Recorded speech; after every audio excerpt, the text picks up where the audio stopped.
When using these mini loaders, you got to raise the bucket to get it out of a 48-inch gate. You can get the tractor, the machine itself, through there without any problems. But how George just did that, that's how you want to do it. Now, contractors and homeowners. Contractors when buying these things and homeowners when renting them. If you have a gate that is all the way to the wall here, you cannot lift the bucket and go in. You now have to reduce the size of the bucket. You have to add to the cost and time of the installation, sadly.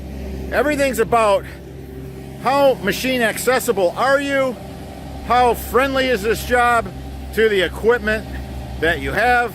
And yes, everybody wants to know, how much does it cost per linear foot? It all depends on all these many things. Sometimes the gate's 36 inches and it's all wheelbarrow. I can tell you this, that doubles the cost.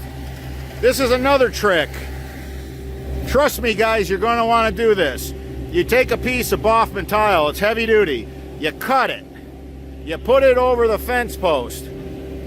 That way, if somebody gets a little too close, these decorative fences are expensive. And when I was younger and I had to pay for a few or repair a few, whatever it may be, let's just say all these things that I'm doing are for a very good reason. It's experience speaking. Now, why is the tile on this side? I can tell you why. Because this is wet, this is muddy, this is getting slippery, and if it does move a little bit when you're not expecting it, it's gonna move with the slope on the side of the house.